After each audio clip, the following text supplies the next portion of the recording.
back does it. Now, ladies and gentlemen, would you please stand and make some noise for our two warbirds from today's show, talking about Corsair Sound of Freedom 1940 style right there.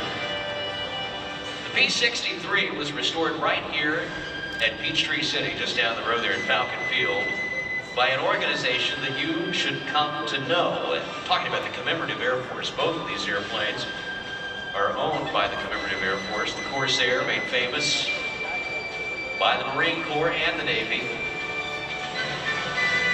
harkens back to guys like Pappy Boyington, the Black Sheep Squadron, World War II. The P-63, though, an aircraft that we don't know too much about over here. It was an airplane that served mostly with our allies, courtesy of the Lend-Lease Act. Watch it now here as it sports its test colors. That's because this air formation.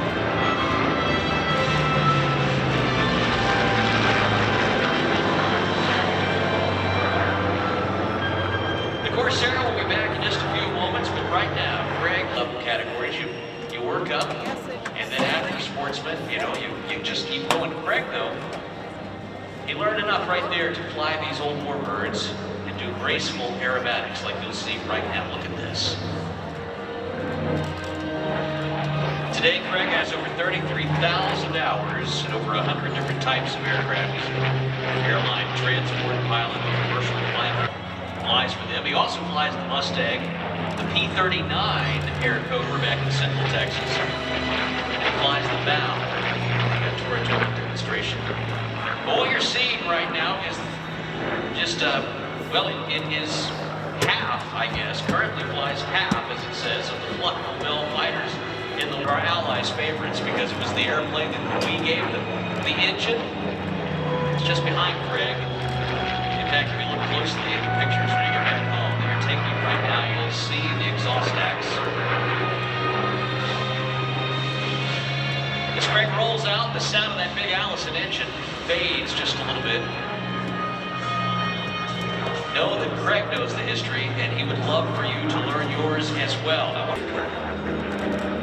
Stan's actually a pediatric anesthesiologist, graduated from medical school. He's also a board-certified doctor for obstetrics and gynecology, does aviation medical exams as well. But get this, when it comes to flying, Stan Music has flown them all when it comes to warbirds. 12,000 hours total. He's flown the P-47, the P-40, the Corsair, like you see him flying right now, the Mustang, even the Hawker Sea Fury. And believe it or not, Stan will occasionally fly right side up. He rated pilot of the C-46, the King Air 90, the 300 series, even the A-26 Invader. Rated as an instructor pilot, instrument instructor, helicopter, glider, seaplane, land pilot, whatever. I'm telling you, whatever you want to fly, Stan can fly it. He can also put you to sleep if you need an operation. If you're a kid, Stan's the doctor you want working on you. Check out the Corsair, though, in this climb here. A little smoke on to show everybody where it's at.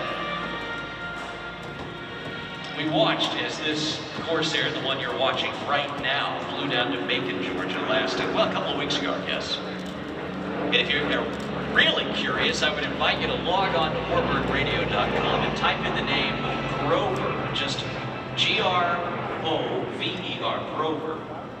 Grover Sasson lives down there in Macon. Became well acquainted with these airplanes during World War II when he worked as a mechanic for, yes, the Pappy Boyington and the Black Sheep Squadron. Your neighbors down there in Falcon Field who operate this airplane, the Commemorative Air Force, an all-volunteer organization, somewhere between 8,000 and 10,000 people. They lovingly take care of these airplanes to tell these stories, the stories like Grover Sasson. What I love about the CAF Dixie is that they put their money where their mouth is. They flew this airplane down to Macon, Georgia for Grover Sasson. He came out in his electric scooter there and just oogled over it. I mean, you can just imagine, here's a guy that was out there on some tiny island in the Pacific in World War II. He actually took two Corsairs, two broken down Corsairs, and built one flyable aircraft out of it. So Grover, who hadn't seen a Corsair, a real Corsair, one that can still roar when it comes by. I haven't seen one in a number of years, so can you just imagine his feeling when this Corsair, your Corsair, from right here, just outside of this track's gates, down there at the Falcon Field, came to see. What an incredible moment for Grover Sasson. Our thanks to the community. Tell them what you did. They're going to be glad to know it. And I think it's just our responsibility. There were so many who lost their life and die again. Keep those stories alive and tell your kids and your grandkids your own.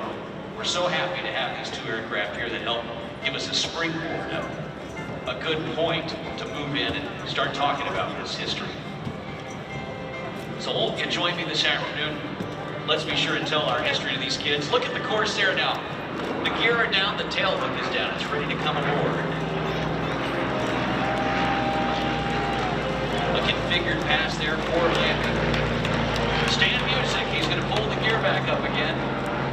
Pull the flaps up and head on back home.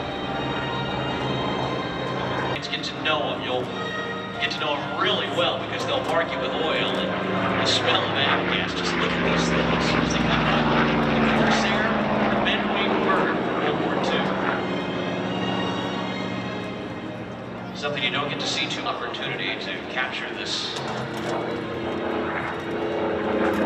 moment. Take it home with you.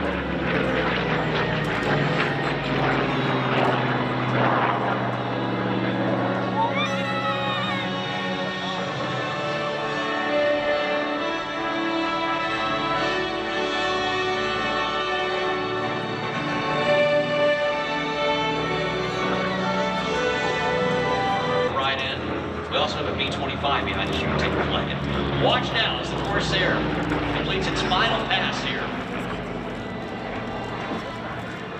Another barnstormer's barrel roll. A barrel roll. What in the world is that, Matt? Well, it's just this. It's a sort of a loop and a roll. Stan's going to change it up just a little bit and roll off the top and head on back home now. But I hope you enjoyed that, folks. My good friend Jim Record, who's standing over here, is